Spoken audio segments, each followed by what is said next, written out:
સમગ્ર ભારત વર્ષે જે ઐતિહાસિક સંલક્ષણ અને દિવસની આતુરતાથી રાહ જોઈ રહ્યા હતા કે 500 વર્ષની આતુરતાનો આખરે અંત આવ્યો છે અને 22મી જાન્યુઆરીએ એટલે કે આજે રામ મંદિર પ્રાણ પ્રતિષ્ઠા મહોત્સવ અયોધ્યામાં ઉજવાઈ રહ્યો છે।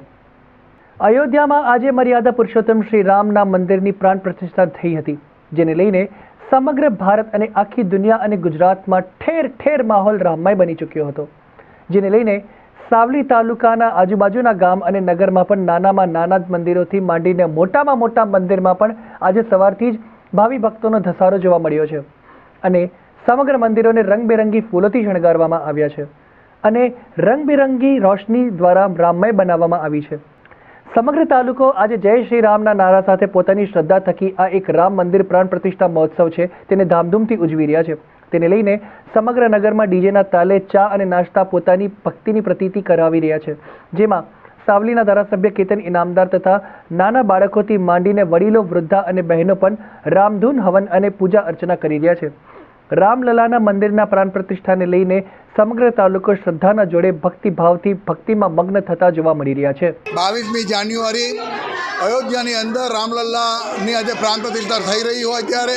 સમગ્ર દેશ આજે રામના નામની ભક્તિ કરી રહ્યો છે અને રામ નામ જપી રહ્યો ત્યારે રામમય બનેલા દેશને ભગવાન રામથી આ દેશને મહાસત્તા તરફ લઈ જાય અને આવી એકતા અખંડિતતા આ દેશમાં રાખે એવી પરમ કૃપાળુ પરમાત્માને પ્રાર્થના કરીએ છીએ। ના ભૂતો ના ભવિષ્યથી આ દિવસની જે લોકો રાહ જોતા હતા અને આજ ઐતિહાસિક ઘડીને આપણે સૌ સાક્ષી બન્યા છે ત્યારે આજના દિવસે અમે સૌ પોતાની જાતને સૌભાગ્યવતી સમજીએ છીએ અને આજના આ દિવસને કદી ના ભૂલાય અને આ ઐતિહાસિક દિવસના અમે સાક્ષી છે ત્યારે આજે એટલું ચોક્કસ કહીશ કે આવી ભક્તિભાવવાળો માહોલ આજ દિવસ સુધી ના જોવામાં આવ્યો છે ના કદી જોવામાં આવશે અને આજે અયોધ્યાની અંદર જે પ્રાણ પ્રતિષ્ઠા થઈ રહી છે એમાં